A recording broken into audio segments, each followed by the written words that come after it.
Hello, and welcome to Harry Potter and the Methods of Rationality, the podcast. Written by Eliezer Yudkowsky, read by Eneasz Brodsky, based on the works of J.K. Rowling. Two brief announcements before we begin. The Machine Intelligence Research Institute, Eliezer's employer, is in a funding drive. Until August 15th, all donations will be matched dollar for dollar up to $200,000. Go to intelligence.org to donate, or follow the link at hpmorpodcast.com. Also, last week the podcast surpassed 1 million unique downloads. Assuming an average of 25 minutes per episode, that's over 415,000 hours of audio. It's not much compared to the big podcasts, but I am quite proud. Chapter 90. Roles, Part 1.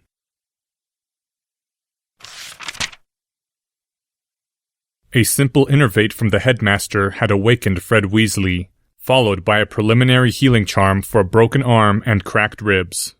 Harry's voice had distantly told the headmaster about the transfigured acid inside the troll's head. Dumbledore had looked down over the side of the terrace and made a gesture before returning, and then about the Weasley twins' minds having been tampered with, carrying on a separate conversation that Harry remembered but could not process.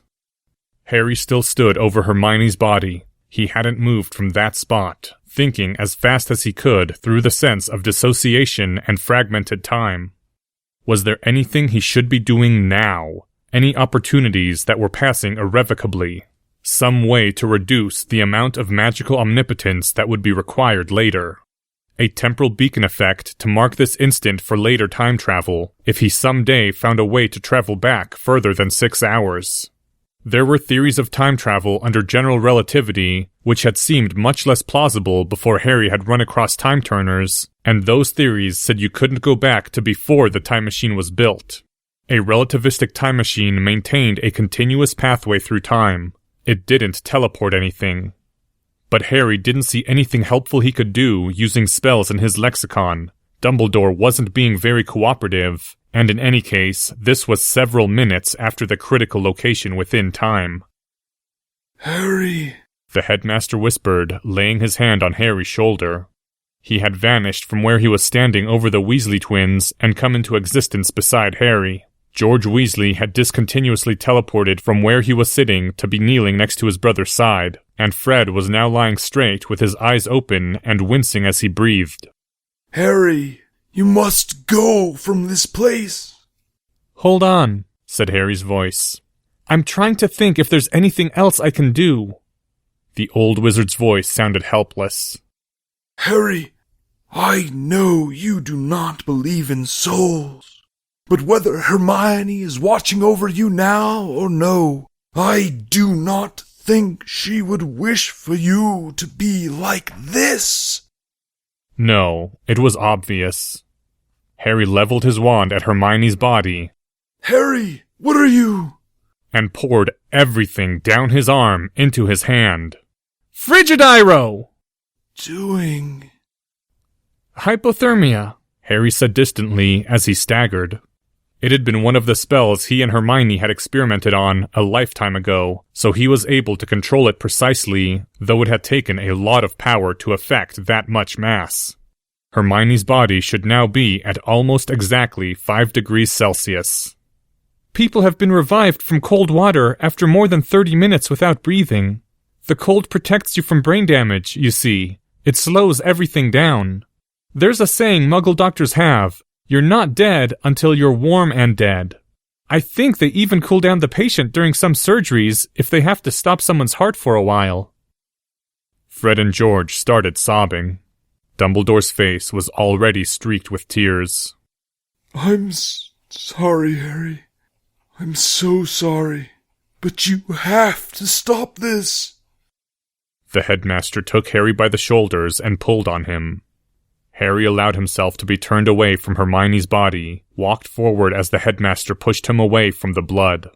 The cooling charm would buy him time, hours at least, maybe days if he could manage to keep casting the spell on Hermione, or if they stored her body somewhere cold.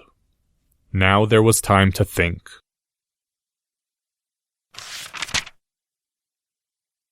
Minerva had seen Albus's face, and she'd known something was wrong.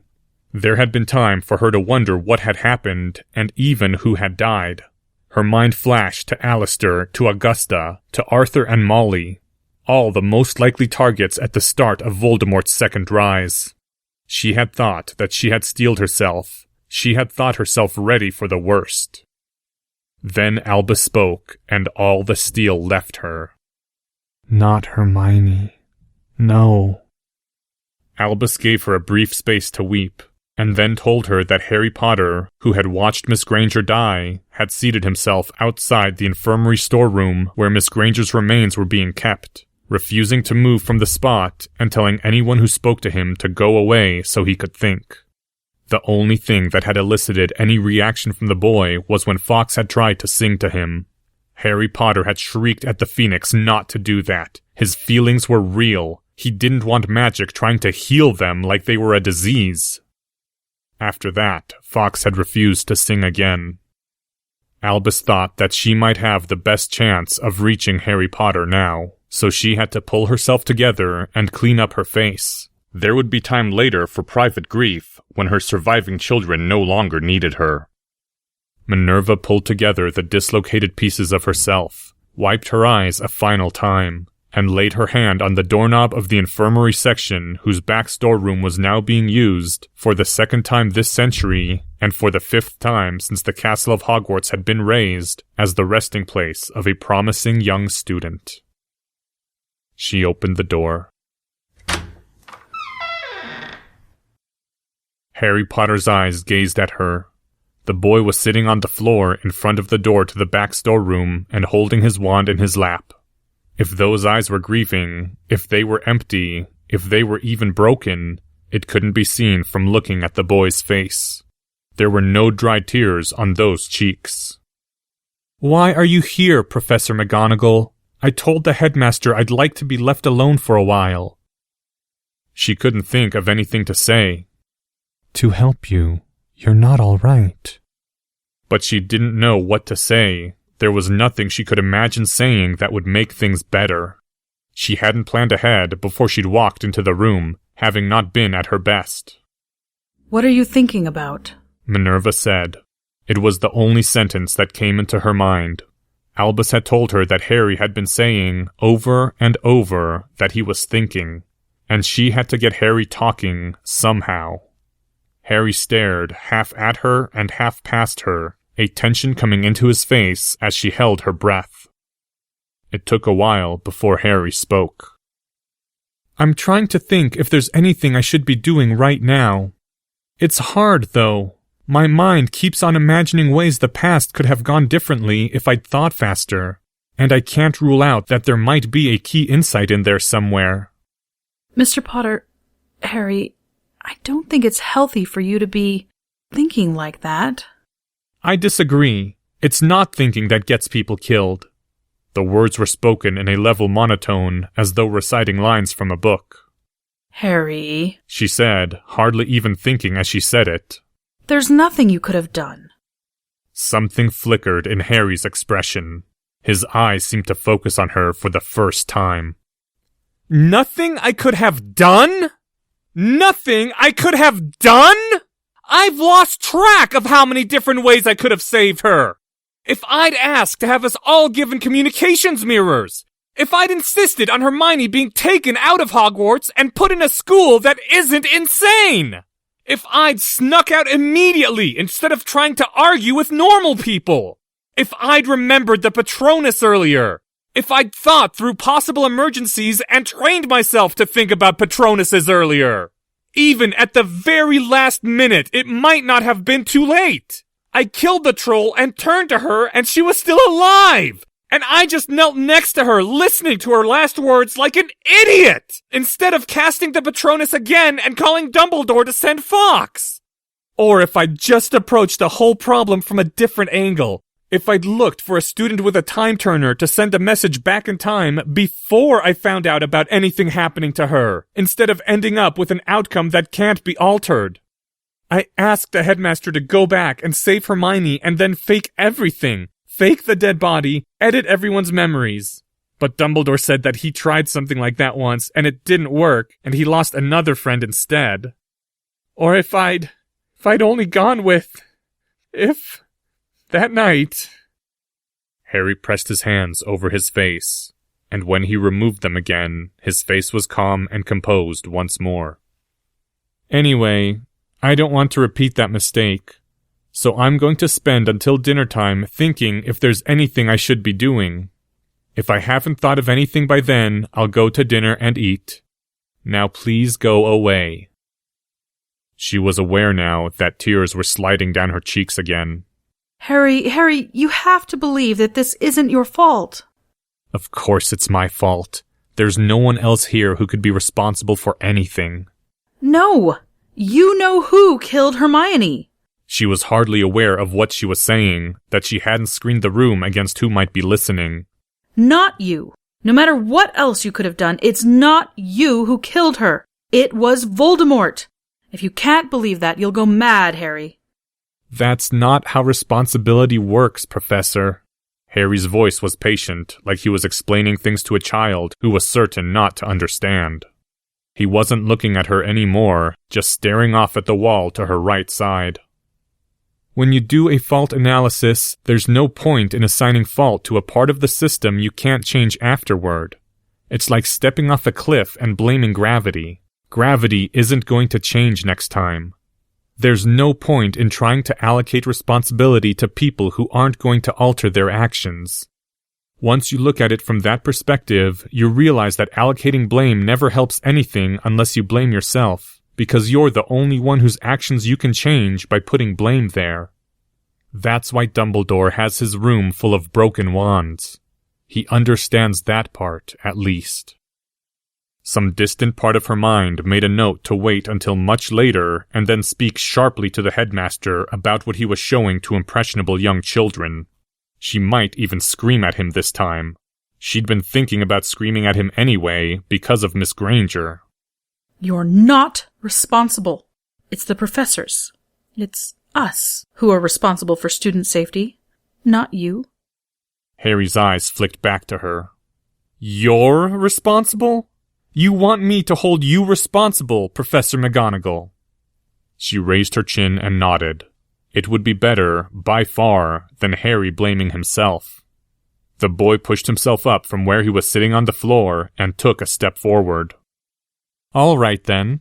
I tried to do the sensible thing when I saw Hermione was missing and that none of the professors knew. I asked for a 7th-year student to go with me on a broomstick and protect me while we looked for Hermione. I asked for help. I begged for help.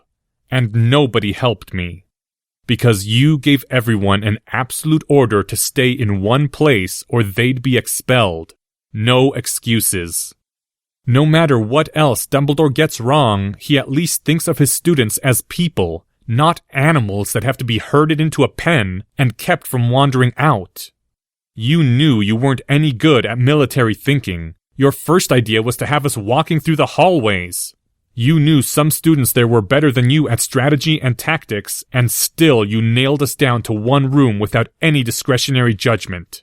So when something you didn't foresee happened, and it would have made perfect sense to send out a 7th-year student on a fast broom to look for Hermione Granger, the students knew you wouldn't understand or forgive. They weren't afraid of the troll, they were afraid of you. The discipline, the conformity, the cowardice that you instilled in them delayed me just long enough for Hermione to die. Not that I should have tried asking for help from normal people, of course, and I will change and be less stupid next time. But if I were dumb enough to allocate responsibility to someone who isn't me, that's what I'd say. Tears were streaming down her cheeks. That's what I'd tell you if I thought you could be responsible for anything. But normal people don't choose on the basis of consequences, they just play roles. There's a picture in your head of a stern disciplinarian, and you do whatever that picture would do, whether or not it makes any sense. A stern disciplinarian would order the students back to their rooms, even if there was a troll roaming the hallways. A stern disciplinarian would order students not to leave the hall on pain of expulsion. And the little picture of Professor McGonagall that you have in your head can't learn from experience or change herself, so there isn't any point to this conversation. People like you aren't responsible for anything. People like me are. And when we fail, there's no one else to blame. The boy strode forward to stand directly before her. His hand darted beneath his robes, brought forth the golden sphere that was the ministry-issued protective shell of his time-turner. He spoke in a dead level voice without any emphasis. This could have saved Hermione if I'd been able to use it. But you thought it was your role to shut me down and get in my way. Nobody has died in Hogwarts in 50 years. You said that when you locked it. Do you remember? I should have asked again after Bellatrix Black got loose from Azkaban, or after Hermione got framed for attempted murder, but I forgot because I was stupid. Please unlock it now before any of my other friends die. Unable to speak, she brought forth her wand and did so, releasing the time-keyed enchantment she'd placed into the shell's lock. Harry flipped open the golden shell, looked at the tiny glass hourglass within its circles, nodded, and then snapped the case shut. Thank you. Now go away. I have to think.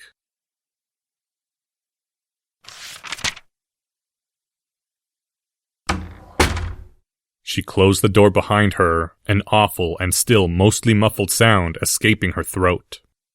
Albus shimmered into existence beside her, taking on a brief garish hue as the disillusionment wore off. She did not jump, quite. I've told you, stop doing that. Her voice sounded dull in her own ears. That was private. Albus flickered his fingers at the door behind her. I was afraid Mr. Potter might do you some harm. The headmaster paused. I am very surprised that you stood there and took that. All I had to do was say Mr. Potter, and he would have stopped. Just that. And he would have stopped. And then he would have had no one to say those awful things to. No one at all.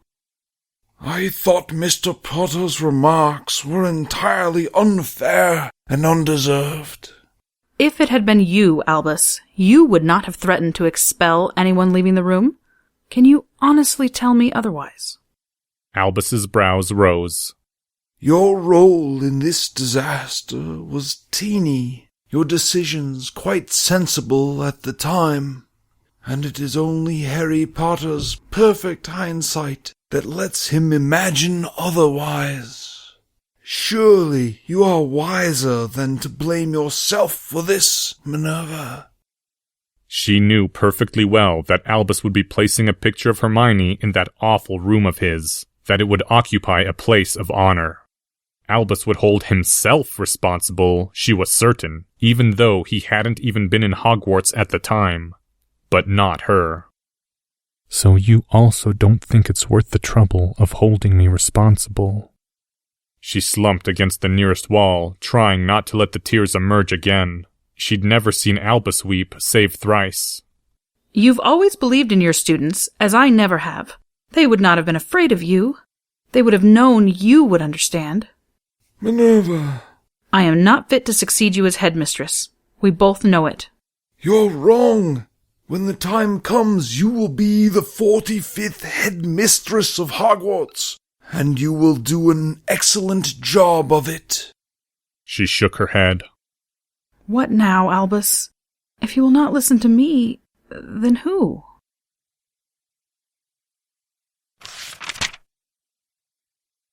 It was perhaps half an hour later. The boy still guarded the door to where his best friend's body lay, sitting his vigil. He was staring downward at his wand as it lay in his hands. Sometimes his face screwed up in thought. At other times it relaxed. Although the door did not open and there was no sound, the boy looked up. He composed his face. His voice, when he spoke, was dull. I don't want company. The door opened. The defense professor of Hogwarts entered into the room and shut the door behind him, taking up careful position in a corner between two walls, as far away from the boy as the room permitted. A sharp sense of catastrophe had risen in the air between the two of them and hung there unchanging. Why are you here? The man tilted his head slightly. Pale eyes examined the boy as though he were a specimen of life from a distant planet, and correspondingly dangerous. I've come to apologize, Mr. Potter. Apologize for what? Why? What could you have done to prevent Hermione's death?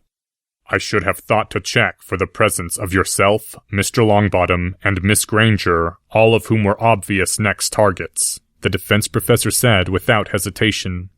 Mr. Hagrid was not mentally equipped to command the student contingent.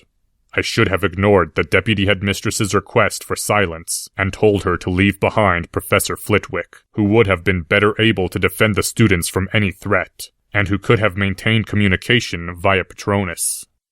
Correct. The boy's voice was razor sharp. I'd forgotten there was someone else in Hogwarts who could be responsible for things. So why didn't you think of it, Professor? Because I don't believe that you were stupid. There was a pause, and the boy's fingers whitened on his wand. You did not think of it either, Mr. Potter, at the time. There was a weariness in the defense professor's voice.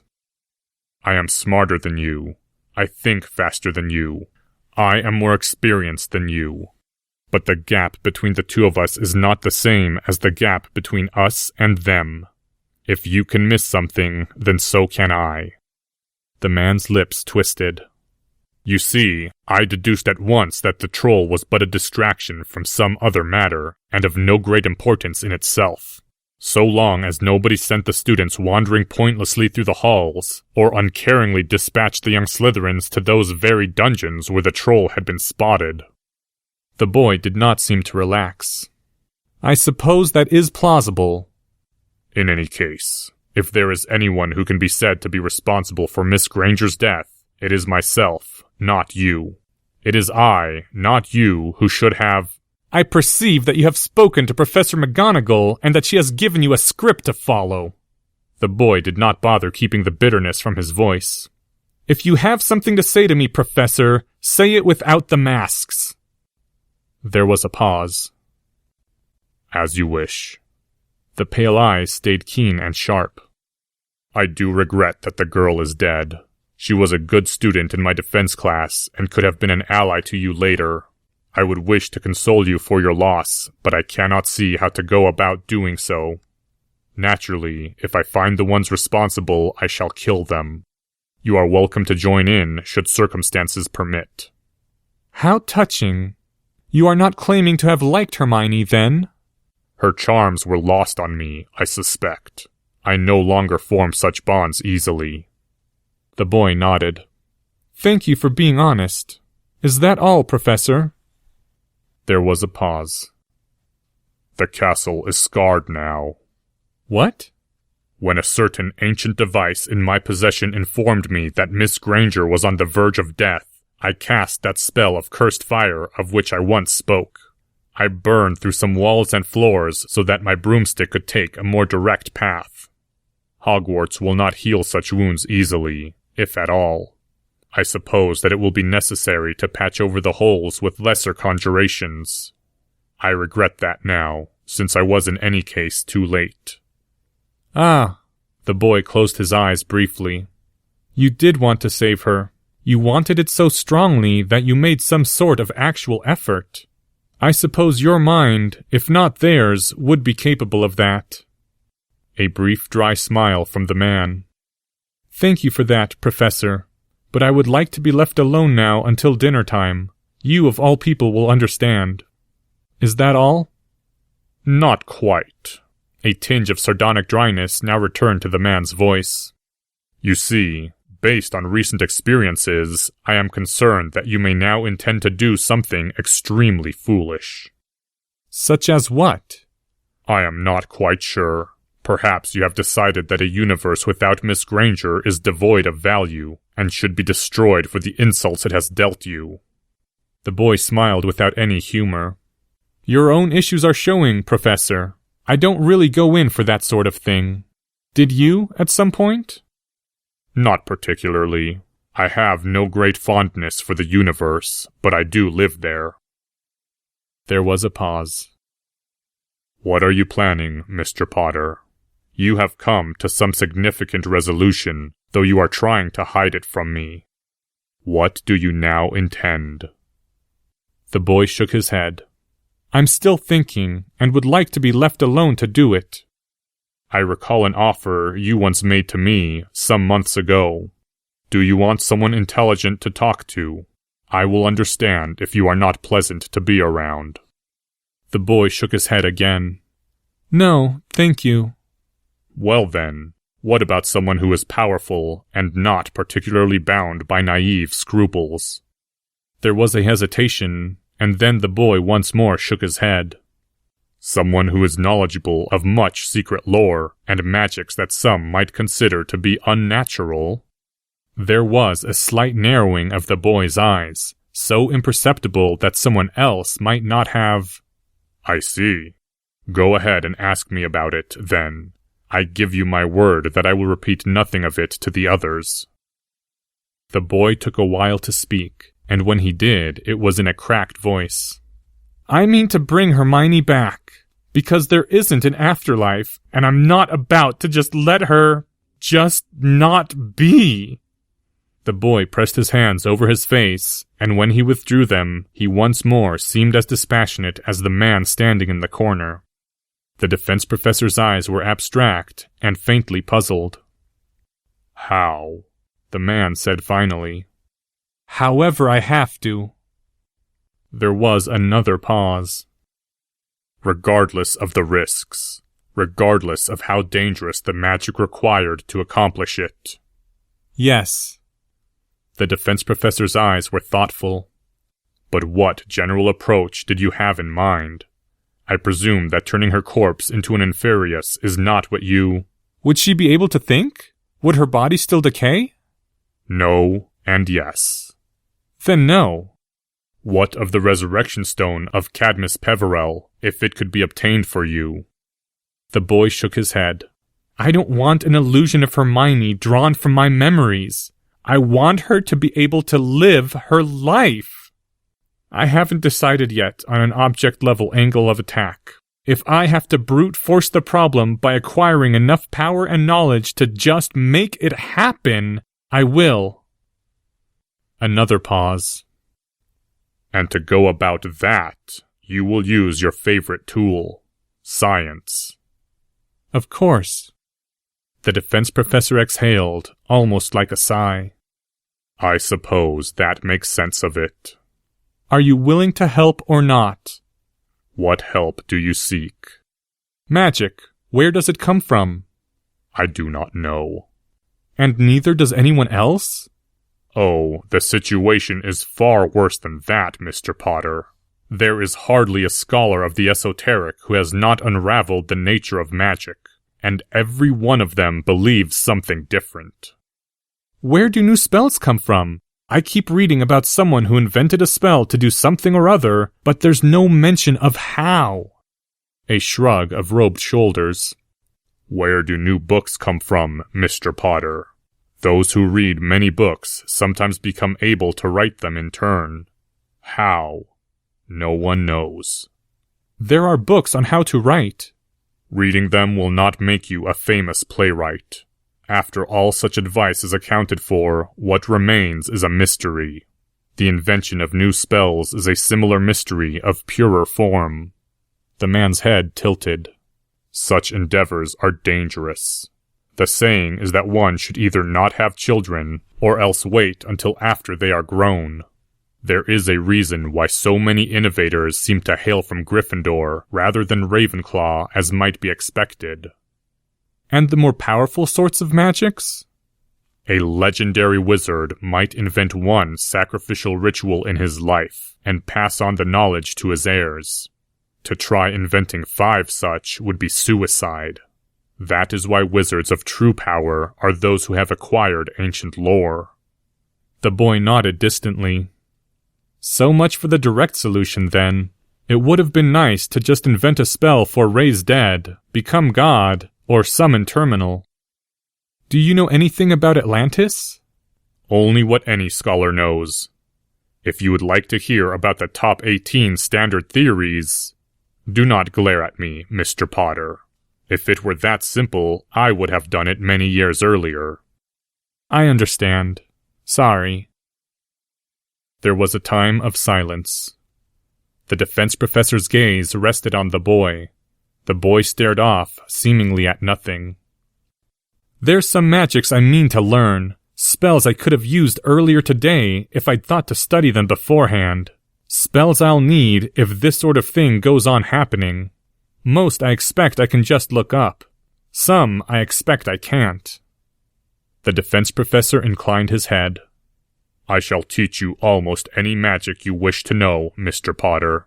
I do have some limits, but you may always ask. But what specifically do you seek? You lack the raw power for the killing curse, and most other spells deemed forbidden.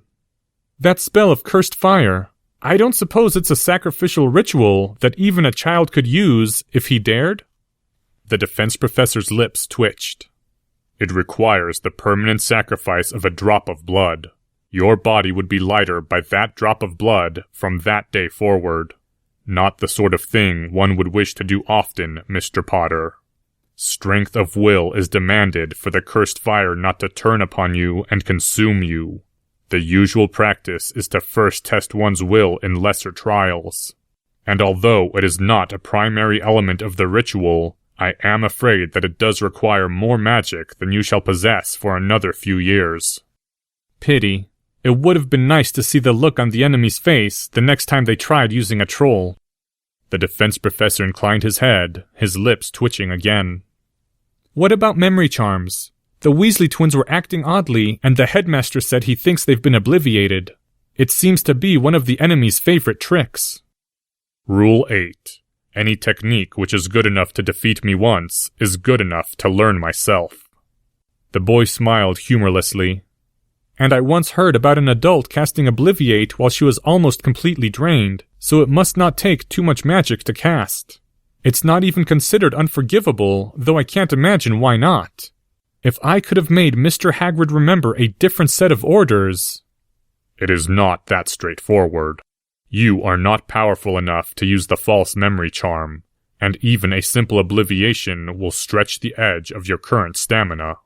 It is a dangerous art, illegal to use without ministry authorization, and I would caution you not to use it under circumstances where it would be inconvenient to accidentally erase 10 years of someone's life. I wish I could promise you that I would obtain one of those highly guarded tomes from the Department of Mysteries and pass it to you beneath a disguised cover. But what I must actually tell you is that you will find the standard introductory text in the north-northwest stacks of the main Hogwarts library, filed under M. Seriously? Indeed. Thank you for your guidance, Professor. Your creativity has become a great deal more practical, Mr. Potter, since I have known you. Thank you for the compliment. The boy did not look up from where he was again gazing down at the wand held between his hands. I would like to go back to thinking now. Please explain to them on my behalf what happens if I am disturbed.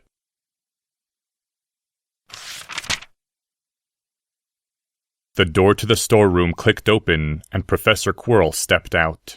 His face had a dead, emotionless look to it. She would have said that it reminded her of Severus, though Severus had never looked quite like that. Even as the door clicked shut again, Minerva had thrown up a wordless quieting barrier. The words spilled forth from her rapidly. How did it go? You were in there for a while. Is Harry talking now? Professor Quirrell paced swiftly across the room to the far wall near the entrance, looked back at her. The emotionlessness slid off his face, as though he were taking off a mask, leaving behind someone very grim. I spoke to Mr. Potter as he expected me to speak, and avoided saying things that would annoy him. I do not think it consoled him. I do not think I have the knack. Thank you. It is good that he spoke at all. She hesitated. What did Mr. Potter say? I am afraid that I promised him not to speak of it. And now, I think that I must visit the Hogwarts library. The library? Yes. An uncharacteristic tension had come into his voice. I intend to strengthen the security upon the restricted section with certain precautions of my own devising. The current wards are a joke.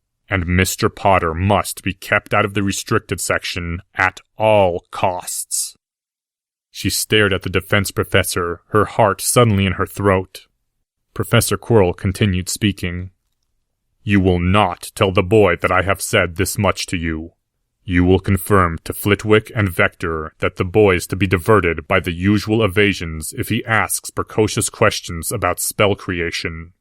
And though it is not my own area of expertise, Deputy Headmistress, if there is any way you can imagine to convince the boy to stop sinking further into his grief and madness, any way at all to undo the resolutions he is coming to, then I suggest you resort to it immediately. End Chapter 90. Thank you to the following people: Dumbledore, Drake Walker. Minerva McGonagall, read by Autumn Rachel Dryden. This chapter's original text, production notes, and attribution links, along with archives and much more, can be found at hpmorpodcast.com. If you would like to learn more about the art of rationality, please visit lesswrong.com, an online community of aspiring rationalists founded by Eliezer Yudkowsky. Some sound effects used are courtesy of the Free Sound Project. Today's music was Lightning Crashes by Live and Milk by Garbage.